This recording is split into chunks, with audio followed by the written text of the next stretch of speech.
Welcome to All Things Indian Friendly Voices. This is episode 5. Today we are going to discuss about Narayana Tirtha and Krishna Leela Tarangini. It is a kind of a subject when we talk about it, India. Basically, I mean, more than other countries. I'm not saying that other countries do not have musical tradition, but India has always been the land of music. If you talk from Samaveda to the 21st century, we have every community, every tradition, every tribals, I mean, even tribal settlements, they all had their own music things. Probably this is the one way people preserve. I mean, that's a very ingenious that to think of that 2000 years ago, to preserve your tradition, your heritage, your culture through music. And Narayana Tirtha, I mean, one thing is that many of you must have heard of medieval saints, the Bhakti movement and all that. With the various objectives they achieved through that. So one of them is Narayana Tirtha. Today we are going to discuss him. And to be very frank with all of you, it is not that we planned it to be released on Janmashtami or something. It just happened. And I also came to know only this morning that Narayana Tirtha sang that Krishna Leela Tarangini officially on Janmashtami day. So to discuss this and throw more light, especially for people like me, and many of you may not know anything about music, so we have two interesting friends with us. Yeah, good evening. I have with me Swati and Anand Ganapati today, and welcome to both of you. Swati has been practicing classical music for the last 20 plus years. Her first gurus were her own grandfather, Tirupandurthi Venkatesan, and she also learned from Shengalpat Ranganathan. Shengalpat Ranganathan was a descendant of the Alathur school, who are very well known for their grip on their laya. After that, she's also learned from Ustad Ghulam Akbar Khan of the Rampur Saswan Gharana, the Hindustani tradition of music. Currently, she is learning under Dr. Sumitra Vasudev. Sumitra Vasudev happens to be the senior student of Sangeeta Kalanidhi, Dr. R. Vedavalli. She is recently organized, that is Swati Ravichandran has recently organized a Tarangam series online for the Tirupandurthi Sri Narayana Tirtha Swamigal Trust.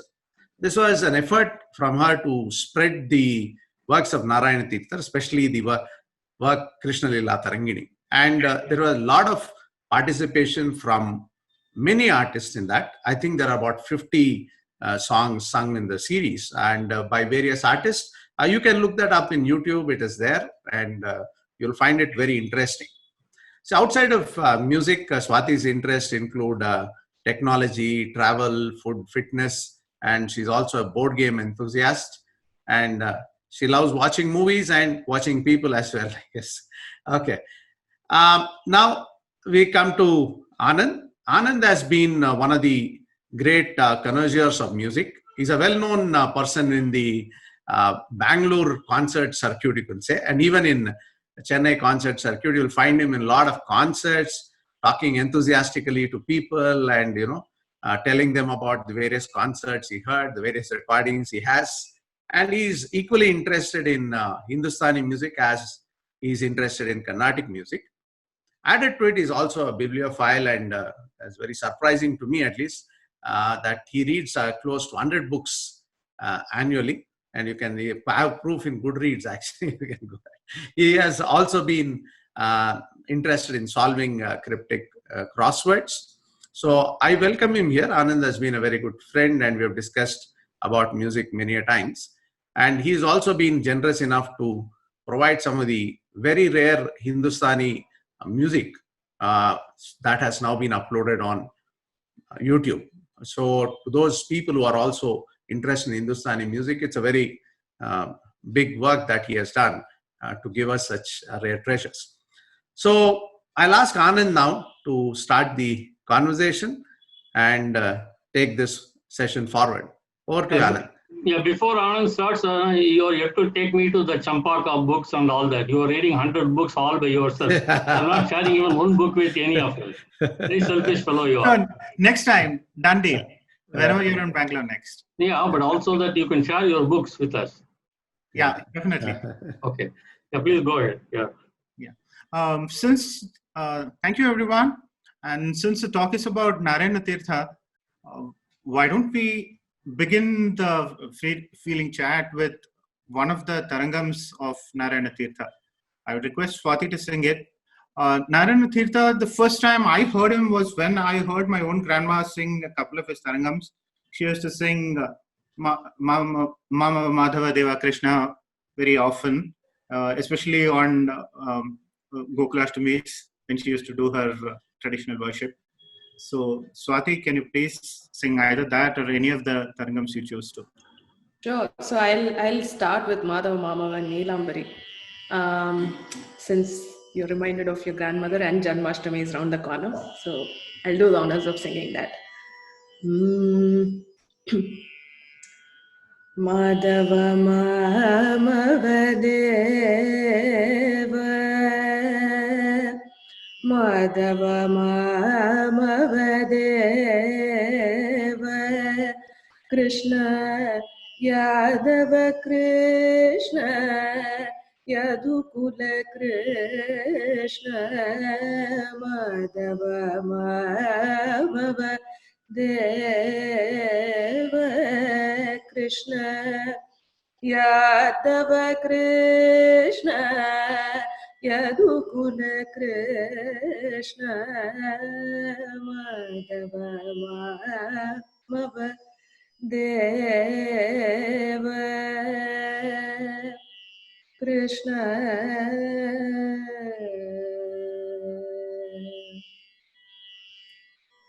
Ambujalochana Kambushubhagriva Ambujalochana Kambushubhagriva Bimbadara Chandra Bimbanana Ambujalochana Kambushubhagriva Bimbadara Chandra Bimbanana Champeya Nasagra Lagna Sumotika Sharada Chandra Janita Madana Madhava Mamava Deva Krishna Yadava Krishna Yadukula Krishna Madhava Mamava Deva Krishna.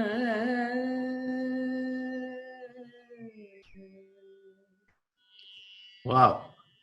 Wonderful. Lovely. Thank you. I hope people don't end up sleeping off after this. There is more to the session. I know. But you sang so well that, if you had slept, we would be pardoned actually. Yeah, Anand. Swati, could you just tell us something about the life and times of Narayana Tirtha? I mean, the brief overview of his life and, the a brief sketch of him and his works. And his works, okay. That's a big question to kind of like, but yeah, Narayana Tirtha was considered a Advaita sannyasi. He belonged to the early 17th century, so he was born in 1650s, and Wikipedia basically says he died. Technically, he didn't die. He took Jiva Samadhi. So I don't know how exactly to explain that to Wikipedia and make that change. So Jiva Samadhi, he attained Jiva Samadhi in the year 1745. So he kind of spanned close to 100-year life, like he had 100-year lifespan. So he was someone who actually is the author of Sri Krishna Leela Tarangani that we are going to discuss in this entire conversation today. So the entire opera itself has a lot of perspectives to it. To just briefly explain the work of Sri Krishna Leela Tarangani of Sri Narayana Tirtha, the work is considered an opera because it has various components to it. It's not just a song-based format. It has verses, it has shlokas, it has conversations, and then it has geetams. So Narayana Tirtha has dwelled into the devotion of praising or evoking the devotion of Sri Krishna, Lord Krishna, from his birth to the time he gets married to Rukmini. He basically brings that entire life story in this format. And now, when I said each of these things, right, like the songs, gadyams, verses, conversation, all of these are split into 12 tarangams or tarangas, which implies wave, like a wave. Krishna's devotions are kind of explained through tarangams. So Geetam is one aspect of the tarangam. Today we end up calling the entire work as tarangam, right? Like when we refer to a song, we refer it as tarangam. It's not exactly a tarangam, but it's more like we need to be calling it a kirtana or a geetam, the song, because tarangam has all the components that I just talked about. So it's also considered a monumental piece for dance drama because of all the nuances it has, because it makes it very apt to kind of follow it in a dance drama tradition as well. So this is just to give a very quick glimpse of who Narayana Tirtha is and his work. He's also done a lot of other literary works, which has been mentioned very briefly in different texts. And he was born in Kaza in Andhra Pradesh, and he's believed to be attained his Jiva Samadhi in Tirupundurti, in a village in Tanjavur. It's close to Tiruvayar. Okay. Yeah, so I mean, it's very interesting that of course, many people, many connoisseurs of Carnatic music must have known, must be knowing all these things. But what is interesting is that many of his songs, before he officially set it as a Krishna Leela Tarangani, Kirtanams, I'm not even talking about other things. Of course, when you think many of them are on the go. Okay, for example, his Jaya Swamin was composed when he saw the Varaha. But how is it possible? Of course, you mentioned Gadyam, Padyam, Kirtanam, and all that. It is remarkable a person can compose, even Daru. That is basically a part of opera. I mean, we call it because of no other equivalent word. We call it as an opera. But for example, in temple, when the Lord and some god or goddess come out, at that time it is performed. It is not only sung. Okay, I hope my understanding is correct because but it's quite remarkable. But even his kirtanams, okay, even his kirtanams, are they any different from the kritis? Like why I'm asking this is we have Venkatakavi. Okay. Well, I don't know. Nobody knows, or at least I asked many people where it has all gone. He is supposed to have done all these things tarangam in Tamil. For Bhagavata Mela, he is supposed to have done. But whatever we are getting, whatever we are hearing from in the concerts and CDs, and it's all lovely, remarkable, exotic actually. So I am really wondering how grand it must have been in Tamil. So, basically, even his kirtans, how they are different from what other kritis that are being sung. So he belonged to the pre-Trinity. He belonged to the pre-Trinity era, and his influence or his work's influence didn't really start off with more of a concert setting, right? Like concert as a setting was more after Arikudi Ramanujam sir, Sri Arikuda Ramanujam doing the needful to kind of set the concert setting or the premise for what we sing today as a concert, right?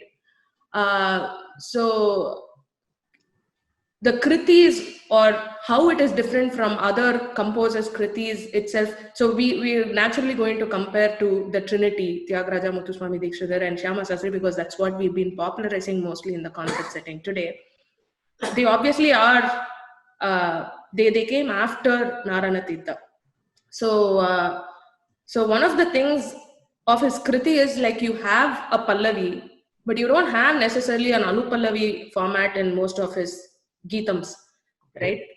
They generally have a pallavi which gives a context of which aspect of Krishna or which phase of Krishna he's getting into, and then he's kind of describing the characteristics of that particular phase with different charanas. He's basically associating Krishna to moon, to Hindus, to basically all the munis, to nature.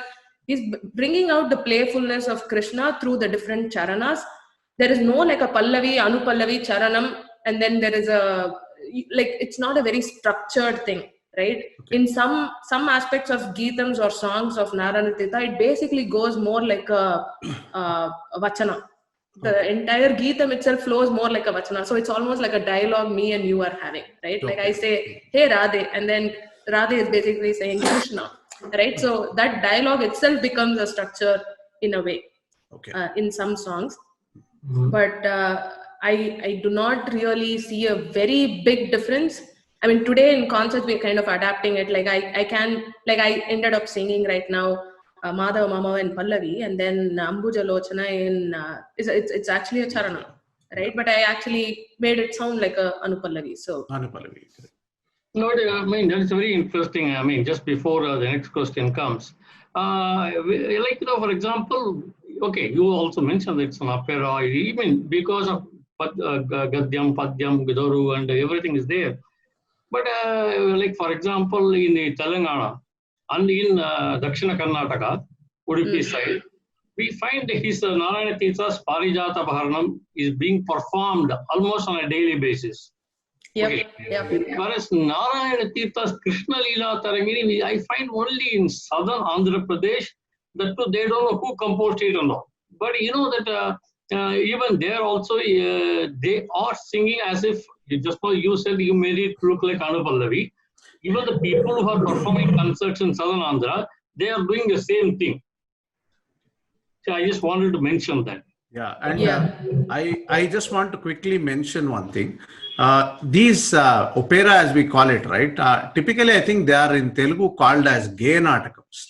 So Gaya and Natakam, that is singing and drama together, they are done. Like Tyagaraja is supposed to have done 3 of them. The 2 of them are extant. I mean, the Krishna Leela, not Krishna Leela, I'm saying Prahlada Bhakti Vijayam, and the other one, I think Nauka Charitram are there. He's supposed to have composed something called Sita Kalyanam, which we haven't got.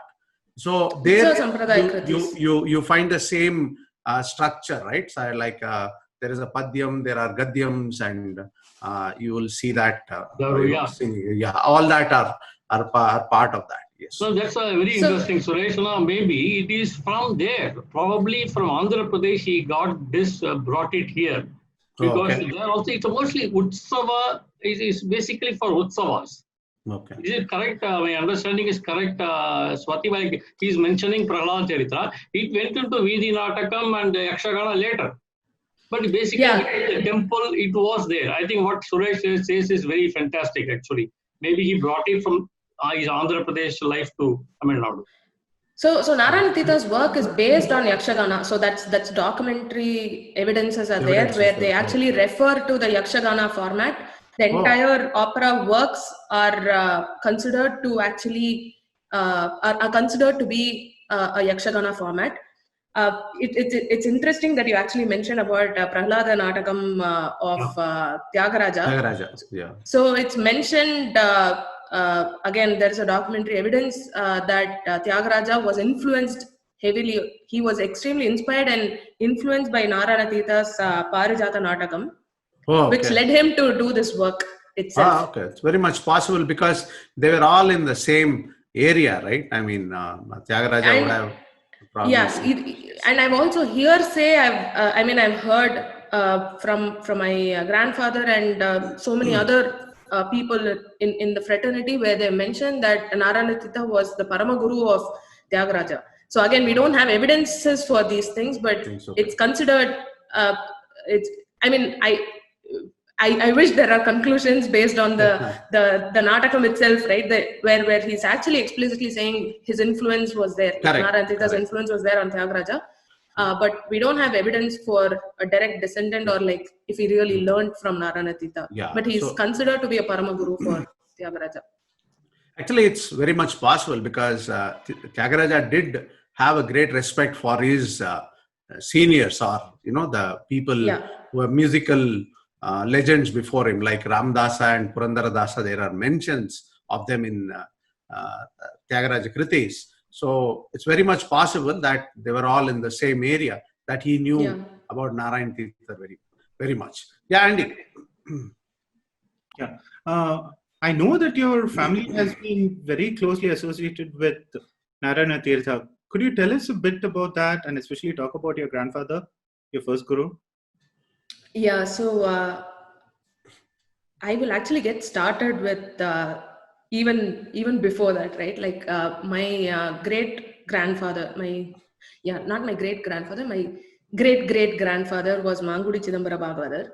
So his son, Sri Vishwanatha Bhagavathar, who was my Tata's father.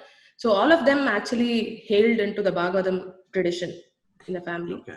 And they've been actually conducting Aradhana for Narayana Tirtha in Tirupundurthi, their native village in Tanjavur. So my Tata had that influence, but I think he got associated into propagating the works of Narayana Tirtha while he was also pursuing his music. So my Tata, Sri Tirupundurthi Venkatesan, he was kind of nudged to propagate the works of Narayana Tirtha by late Sri Dr. Raghavan, Sanskrit scholar himself. So he had basically told, hey, your family actually ends up doing these traditions. Did you know it? Like, do you know that it's there in your lineage? Like your village actually has this Jiva Samadhi. Not that my grandfather didn't know, but it was basically kind of like nudged and he was pushed into kind of like, or rather influenced to do this work. So what got him started more as a respect in terms of what people told him, he started to do this year after year. So initially, he started this with a couple of his peers and friends at that point in time. And they used to do like an Aradhana festival, which is Narayana Tirtha's Aradhana. It aligns with Narayana Tirtha's Aradhana day. And they also used to conduct festivals for his Jayanti in Chennai. So at that point in time, this was like in 1965, 70s, around that period where he started to do this pretty seriously. And அந்த டைம்ல வந்து we didn't have like a lot of facilities. I mean, it's a village, you're hosting so many artists, you're bringing artists from various places. So they had a house and they used to host various artists at their place. My grandmother cooking for all of them, and அவங்களோட வீட்லயே எல்லாரும் இருந்து பண்ற மாதிரி we had that setup. There were also like a lot of people in the village who would also help us host the guests who traveled to the village. So அந்த மாதிரி ஒரு சமயத்துல வந்து my tata had invited Bharat Ratna M. Subbalakshmi Amma for a concert, and she came there, and Sadasivam sir had also come, and he had basically kind of recommended to my grandfather that, hey, you should be conducting purely like a Naranatita's work in this Aradhana instead of allowing people to sing like anything and everything, right? Like அந்த டைம்லலாம் அவ்வளோ ஸ்ட்ரக்சரா இது மட்டும் தான் பாடணும் அப்படின்ற மாதிரி இருந்திருக்காது. ஸோ திருவையாறுல எப்படி தியாகராஜ உற்சவம் நடக்கிறதோ அந்த மாதிரி you should make it exclusive நாராயணதீதா programme. So that's another insight that I wanted to share here. So அந்த மாதிரி பண்ண ஆரம்பிச்சு இப்போ ஒரு until his last breath he was doing this, and he registered a trust, Tirukunduthi Sri Narayanatitha Swamigal Trust, and there is an Aradhana committee.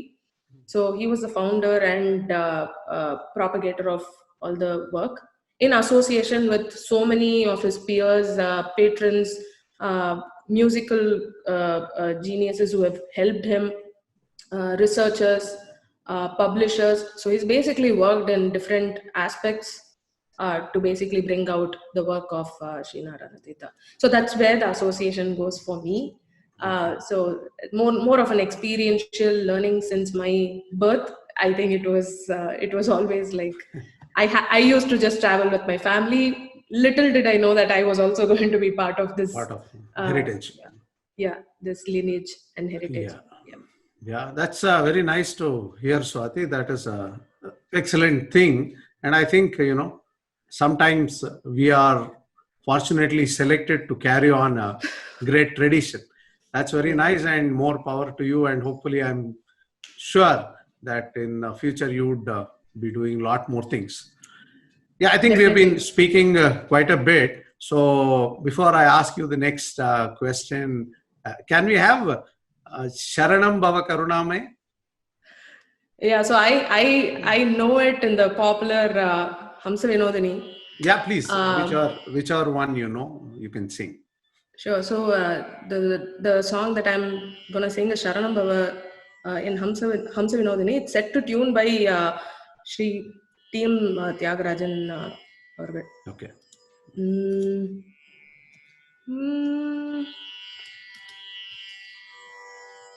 Sharanam Bhava Karunamayi Kurudina Dayalu. Sharanam Bhava Karunamayi Kurudina Dayalu. Sharanam Bhava Karunamayi Kurudina Dayalu.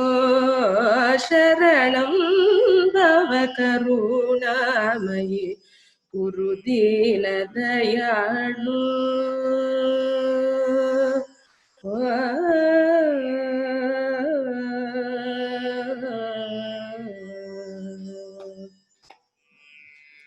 Aduna kalu vidinamayi,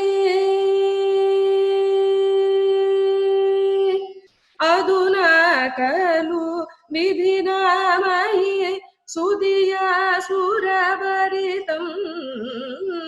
Aduna kalu vidinamayi, sudiya surabaritam. Madhusudana Madhusudana Paramabhakaduritam. Sharanam Bhava Karunamayi Kurudina Dayalu.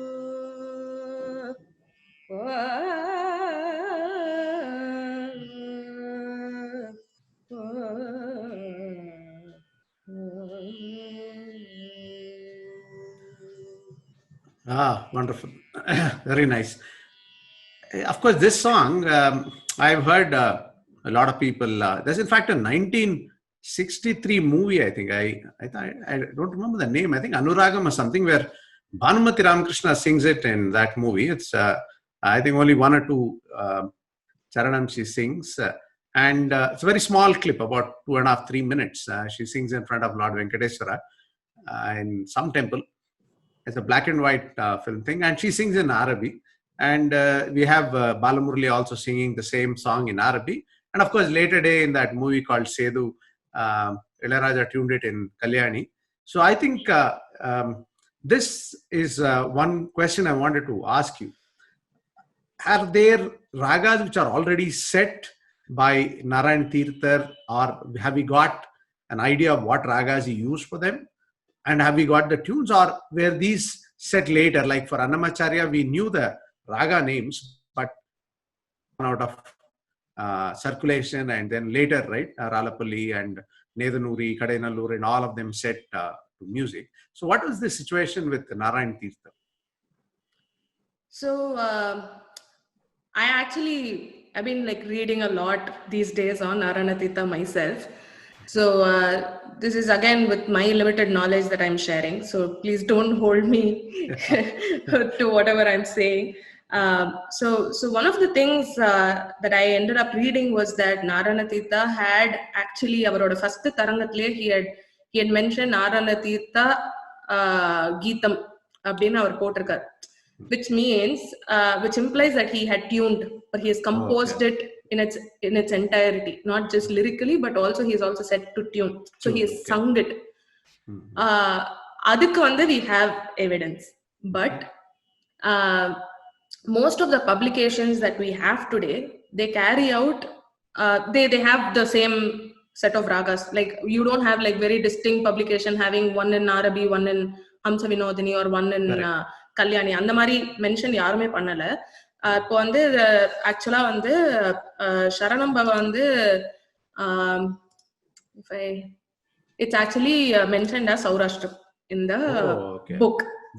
Right? This is one of the publications by Shri B. Natarajan sir, who had basically devoted 12 or 13 years of his life to bring out this publication. Right?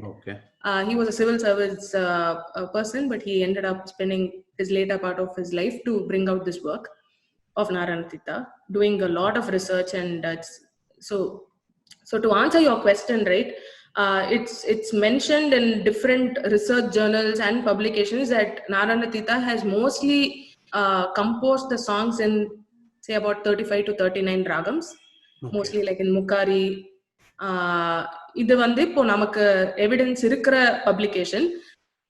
If you also trace back to some of the previous journal material, they also mention of ragams or melas. They're not even mentioned in ragas, they're mentioned in melas. Right? So we need to track the evolution of those melas to the ragams and how it exactly happened, like where exactly that shift happened. But இப்போ வந்து இவர் பண்ணியிருக்கிற ராகம்னு பார்த்தீங்கன்னா நிறைய முக்காரி, it has a lot of Saurashtram, has Kamboji. So அதெல்லாம் வந்து mention பண்ணியிருக்கா புக்ல. பட் இந்த ராகம்ஸ் mention பண்ணியிருக்கிறதுக்கு we don't have like a notation based evidence or documentation of all the notation in which he has done. Correct. It's considered that it was passed on to his Shishya Gurukulas, like the Gurukula Shishyas, and அது மூலமா அது வந்து பிரபலமா இருக்குன்னு ஒரு perspective இருக்கு. And because he also belonged to a century where a lot of bhakti movement happened, right? So a lot more of bhajana sampradaya method of singing was through which his works actually was popularized, right? So bhajana sampradayathila obviously there are certain ragams that you pick and you sing. So அப்படி இருந்திருக்கிறத இப்போ concert ஃபார்மேட்டுக்கு வரும்போது last ஒரு 100 to 150 yearsல வந்து people have definitely tuned it to the it's evolved. But again if you look at some of the documentary evidences, again tracing back to like let's say 120 years before, including Sangeeta Sampradaya Pradarshini, it mentions of a certain composition with the notation itself. So அதெல்லாமும் நமக்கு அவைலபிளா இருக்கு. But we don't have it for all the songs for us to make it a very conclusive thing. It's more like you can just explore, and it's very interesting how the evolution of so this is a case with a lot of pre-Trinity composers also, right? Correct. If you look at Purandaradasar also, there's Soma Dasanama Kritis or Bhadrajala Ramadasa. So அந்த பீரியட்ல இருந்த நிறைய composers ஓட the songs are available. Manuscripts have been possible for us, but notation wise, maybe notation as a system was not there. A tool for them. It was more of an oral tradition that that was That used. got passed. We don't know. Yeah. Yeah, So true. so True, because some raga like Amsa Vinodini is too modern, right? I mean, it's not. yeah, so it was composed by T.M. Tyagarajan Tim sir. Tyagarajan, Appadina, yeah. he was in late 1950s and the Mari. Correct. That's true. And this particular song was extremely popularized. It was extremely popular and was popularized by Sri MLV Amma. Yeah, I have an AR radio recording of hers also. In which please do share it with me, Andy. Yeah, sure. Done. Since we're talking about popularizing Narayana Tirthar's kritis on the Carnatic Kacheri platform, could you mention about some of the people who played a very important role and some recordings you would suggest for the listeners, like must listens? Definitely. So today, I'm definitely going to attribute success of visibility of Narayana Tirtha's Geetams or the work itself to my grandfather, whose work has shown or yielded results in multifolds, where so many musicians of the current times are actually singing a lot more of Narayana Tirtha's Tarangams. But I'm actually going to mention about musicians again from hearsay and experientially, whatever I've heard from different musicians or from my own family, is that the first person to actually have popularized it was Semmangudi Srinivasayar sir, Dr. Sri Semmangudi Srinivasayar. And there was MLV Amma, there was MS Subbalakshmi Amma. I'm not telling in a particular order. Whatever comes to my mind, I'm just mentioning that. DK Pattamal, DK Jayaraman sir. Bala Murali Krishna had actually popularized a lot of Tarangams. Geetams. எனக்கும் அது வந்து சொல்லி தரங்கம்ஸ்னே வந்துடுது. It's Geetams. Actually, Dr. KJ Yesudas, he had actually acted or he had sung for an entire documentary that was done on Narayana Tirtha in association with the Doordarshan / Podigai. So they brought out weekly episodes of Narayana Tirtha and his work. Again, my grandfather kind of facilitated that entire effort, in which KJ Yesudas sir had actually sung all the Tarangams, and there were people who acted as Narayana Tirtha. So the entire docudrama, to say, not exactly a documentary, but yeah, docudrama was brought out. And obviously my grandfather, wherever an opportunity came, he would end up, like, he was himself a practicing musician. So wherever an opportunity came his way, he ended up using that opportunity to sing a full Narayana Tirtha Geetam concert. So these are some people that I can think of top of my head. Okay. Rajmohan, you had something to ask? Yeah, I mean, basically that, she mentioned that, that you mentioned something like Mukhari. Okay. Correct. So something interesting when you trace the history of Narayana Tirtha, that even when he was in Orissa, that these are the songs, Kirtanams he composed there. I mean, some of them are prayers also. Many of them are in Mukharis. Okay. Yeah. But when we talk about it, when we come down to other areas or regions, how it became popular in Bhajana Sampradaya. So I think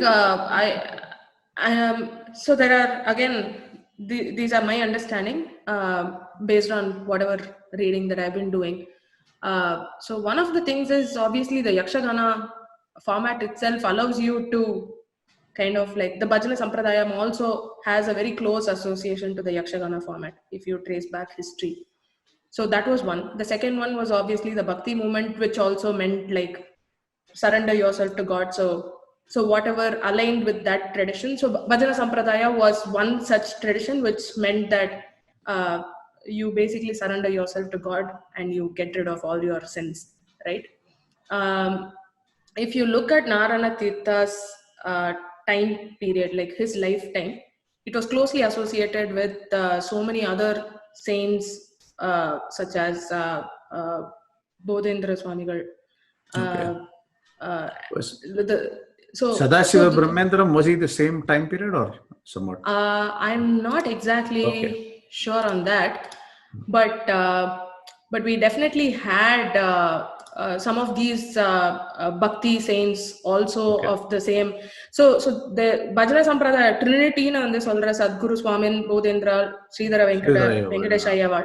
So all of these people were actually like trying to basically set up a stronghold on the Bhajana tradition, at least in the Tanjavur region. So I believe because they all belonged in the same time period, and the Bhajana Sampradaya Trinity also had a lot of regard for Narayanatita's work, because it was also compared to Jayadeva's Ashtapati to some degree. His entire work was compared or was held in comparison to the literary work of Jayadeva's. So on the regard nala ada adapt pannirpa. And some of his direct descendants also, Narayanatita's direct descendants or disciples, are said to be in the Bhagavatam tradition. Like if you trace back today's current avaloda descent nu ipo neenga வந்து யார் இருக்கா அப்படினு பார்த்தேன்னா they all are actually in the Bhagavatam tradition. So if they are in Bhagavatam tradition, if you again like trace back, maybe it was passed on to them also as a Bhagavatam tradition. So I think that's where the connect is. And obviously in the last 100 years, if we need to retain, it's like you need to evolve to the time and kind of adapt to how do we make this more interesting for listeners, right? Not that Bhagavatam innikku vandu neenga paathaina Nama Sankirtanam, Bhagavatam, Harikatha எல்லாத்துலயுமே வந்து they are Narayanatita holds a huge place, right? That's so even today we sorry, please finish. Yeah, complete. So even today in the Bhagavatam tradition, there are exclusive Bhagavatams and Bhajana Sampradaya that is done for Narayanatita itself, like on Narayanatita's work. Including adla paatharna Udayalur Kalyan Raman. Yeah, so ava ellarume ipo vandu panninda irukka. But you know, that is something very interesting what you are telling that brings to my mind. It is part of Bhagavata Sampradaya. That's why it got into Sadguru Swamigal and Sridhara Ayyawar, not much of Bodhendra. But you see that there is a Arana Prabhu. Those who are associated with this music and Bhagavata Sampradaya, they must have definitely heard of Arana Prabhu. Okay. Now, Arana Prabhu, one of the things that he mentions, I read that this is one book which is singular. Krishna Leela Taranga. I was very surprised why he is saying that. But now I realized, because I was very young when I read that. Arana Prabhu says that it's very singular because it is one text which is very flexible and also is performed in different genres. If you say that it is a drama, it is in Vidhi Natakam, it is in temple utsavas, it is in concerts, it is in Bhajana Sampradaya. And also, now Suresh mentioned that he will say, I don't know, he was a big man. I think he was a deputy governor of Reserve Bank or something before he gave up, just like Mr. Venkatesham. He also gave up everything and then devoted 20-25 years of his life to revive Bhagavata Sampradaya. And what I am trying to say is that this is one book which is, unbelievably widespread, and it has left a very deep impact. But yet, not many people seem to know about Krishna Leela Tarangani until the very popular commercial version of KGS, those two cassettes came. He did not pay attention to that at all. This is what I wanted to say. So it was interesting that you mentioned, because I've seen, again, very experientially while I was growing up, I've seen my tata actually organize programs more like lecture demonstrations, Bhajana Sampradaya, adukaprom vandu villu paattu, dance, skit எல்லாம் பண்ணியிருக்கார் actually. So he has basically organized programs which was not just concert, especially on Aradhana vandu we used to do it like for 3 to 5 days. It's become 3 days now, but it used to be like 5 days. It was like a huge festival in the village. So they used to, to cater to different audiences also, he felt like we needed to adapt. He felt that way. But when I think of it now in retrospection, I feel like maybe he understood this pretty well, but when he had to communicate it to his own family members. He just said, "Oh, we need to cater it in different formats so it will appeal to different audiences, right?" Oh, okay. So, so it's very interesting to note that you also mentioned this, sir. Yeah, Andy. Yeah, is it? Yeah, Andy. I think you're on mute. Yeah. That Suresh mentioned the set of Tarangams which you coordinated and got 50 artists to sing. Do you tell us a bit about that experience as to how and what was the reaction of the artists who sang those Tarangams, and share your experiences about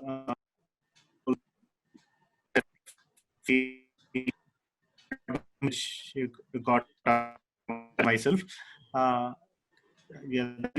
Yeah, I think okay. I think what Andy is probably asking, Andy, we had a small blip when you were. Your voice was breaking. Yeah. Yeah, your voice was breaking. So I think what Andy actually wanted to ask, I think, is to get some inputs from you as to you did those 50 artists singing different kinds of different of these kirtanas of Narayan Tirthar, and you have been publishing it regularly on Twitter, and now it's on YouTube. So he wanted to know, what was your interaction with the artist? How did the artist respond to it? And it's a very big thing that you could get 50 different artists to sing that. So some experience from your side, I think, is what Andy wanted to know.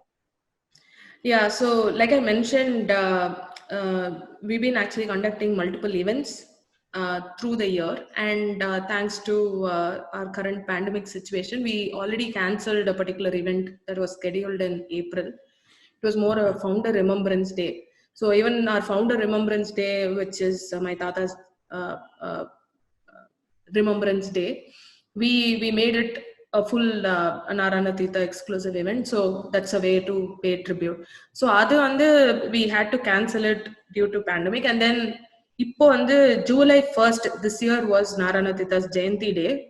So Jayanti festival we conduct another event, and since I am here right now in the US and my parents are back in Chennai, and they are the ones who are basically coordinating this entirely for the trust. So they were going to cancel that particular event also, and then I'm also someone who is much like a consumer of all the works that's coming online. I just like ran it by them saying, why don't you do something online? Like so many people are doing it online. Why do you have to cancel it? Do not cancel all the events, especially Narayana Tirtha Jayanti.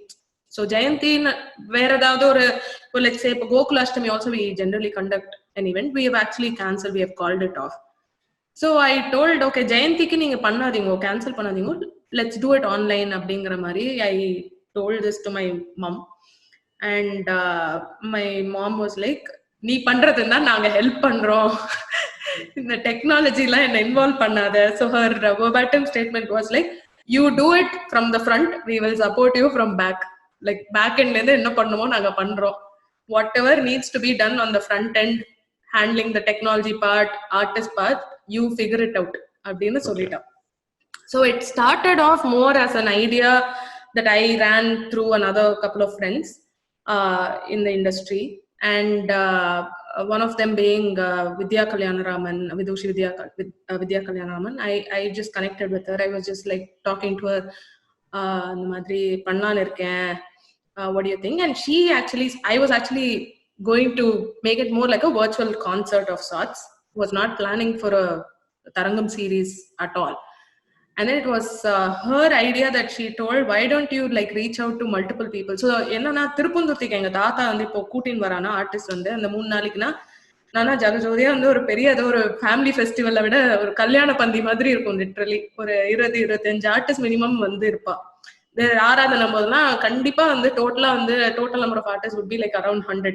So it will be like a get together event in a very nice village with நன்னா சாப்பாடெல்லாம் போட்டு அந்த மாதிரி இருக்கும். She said, அந்த மாதிரி நீ ஏன் நிறைய ஆர்டிஸ்ட் ஃபீச்சர் பண்ற மாதிரி யோசிக்க கூடாது, it will also revive the spirit of all our experience in Tirupundurthi அப்படிங்கிற மாதிரி she told. Then I யோசிச்சேன். I also kind of liked the idea, but for me logistically I thought, okay, ஒருத்தர்கிட்ட பேசி அவ பாடிட்டானா முடிஞ்சிடுமே அப்படிங்கிற மாதிரி நான் என் சைட்ல இருந்து நினைச்சிருந்தேன். So I just thought about it, and then what I did was I have my set of friends and people contacts from the industry. So I reached out to them. Chumma playfully I just sent a message. Now call kuda panni pesala na time zone difference. I just ended up sending a text message or WhatsApp message, Facebook la and mari reach out panni indha mari pannalaanu iruken neenga paaduvela ore or paattu paadano appdin sollitu I requested a lot of people. My hope was to do it for the 15 days. So this was around June 16. So July 1st வரைக்கும் பண்ணிட்டு அது ஜெயந்தி முடிச்சுடலாம் அப்படிங்கிறது தான் வந்து was my intent and goal. My entire objective was to have like maybe 5 to 10 at the max artists being featured in this Tarangam series. So அது பண்றத சரி சும்மா அப்படியே வரும்னு போறதுக்கு பதிலா அதாவது பேர் கொடுக்கலாமே தரங்கம் சீரீஸ் அப்படின்னு நான் பேர் கொடுத்து கொஞ்சம் I ended up kind of giving it a nice layout, color and the மாதிரிலாம் நானே கொஞ்சம் எடிட்டிங்லாம் பண்ணேன். ஸோ அது பண்ண என்ன ஆயிடுதுன்னா a lot more artists also showed interest. People reached out saying, hey, this is very nice. And அவ reach out பண்ணும்போது I also felt, okay, why not அப்படின்னு. ஸோ அது வந்து லிஸ்ட் டவுன் வந்து பண்ணோன்னே வந்து பார்த்தா ஒரு 35 வந்துடுத்து. And I also wanted to ensure that we were not repeating Tarangam. So generally என்ன நடக்கும்னா எல்லாருமே இப்போ நமக்கே வந்து பாப்புலரா வந்து நாராயண தீர்த்தரோட கீதம்ஸ் அப்படின்னா வந்து we'll have மாதா மாமா சரணம் பவ கதைய அந்த மாதிரி you'll have like a set of கீதம்ஸ். I also felt this is a good opportunity to bring out a lot of unheard and rare கீதம்ஸ், even if the tune is not complying with what the published book has or whatever, right? So I felt showcasing, and I feel obviously the visibility or the tradition can be upheld by the future generation now, right? Okay. So the next generation needs to take it and move forward with it.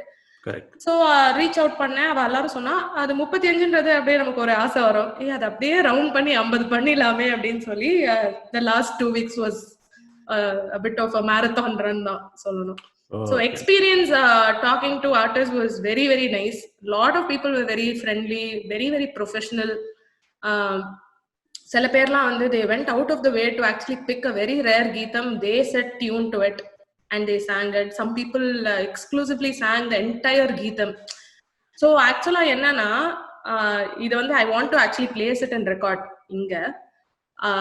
நாராயணத்தீர்த்தரோட கீதம் வந்து ஜென்ரலா ஃபுல்லா பாடணும்ன்றது தான் வந்து tradition. அதுதான் பஜன சம்பிரதாயத்துல, because that gives the entirety, the meaning is அதோட entire meaning வந்து only if you sing it in its entire portion will you actually get it, right? So இப்ப நம்ம கான்செப்ட் இதுக்கு பண்றோம்ன்றதுனால என்ன ஆயிடுதுன்னா நம்ம பல்லவி பாடுறோம், அப்புறம் ஒரு சரணம் பாடுறோம், அதுக்கப்புறம் கடைசி சரணம் பாடுறோம். Maybe it's the same characteristic that we are touching upon, it's fine, but அதோட அழகு வந்து என்னன்னா இப்போ நான் வந்து உன்னோட கண் இப்படி இருக்கு, நீ வந்து வெண்ணெய் எடுத்து இப்படி சாப்பிட்டு இருக்க அப்படின்னு சொல்லிட்டு நான் சடனா வந்து வேற ஏதோ ஒரு கான்டெக்ஸ்ட்க்கு அதே அந்த ஃபேஸ் ஆஃப் லைஃப் பத்தி பேசுறேன்னா கூட if I switch that context it doesn't really weave the meaning, right? So some artists actually understood that even without me mentioning it, they understood it and they actually sang the entire geetham also. Okay. So all of that was very enriching. எனக்கு வந்து I felt I learned a lot more than anything else, right? Like as a musician myself, I learned a lot more things in this entire process. Okay. Yeah, basically we are Suresh, we have completely run out of time. Okay, so one thing is that before you conclude, maybe we will try to trace the YouTube link of the Bhanumati Ramakrishna singing. We can put it in the description. And I think even Swati gives us the link for her Tarangam singing. And you also, whatever the Hindustani, we can put all the 3 in the description. So people who are seeing, they can see this. And second thing is, maybe I made a mistake. Arna Prabhu might have been a judge. I don't know. Maybe I vaguely remember him, Reserve Bank of India governor, but maybe he was a Supreme Court judge or something. So anyway, these are 2 things. Yeah, please go ahead. Yes. So let me wrap it up now because we're running out of time.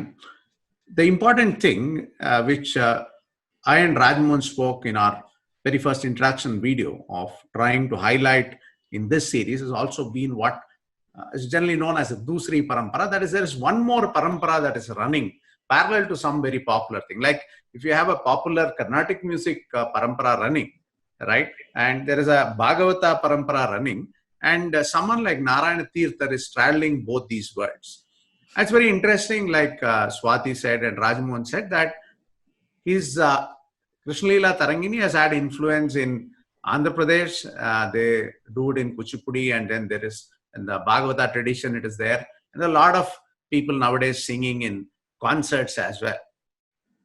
A very important point that we need to remember is that the protection of the tradition does not require too much from everybody, but even a single family can protect it and can project it and can ensure that in future it becomes much more popular and that tradition is alive.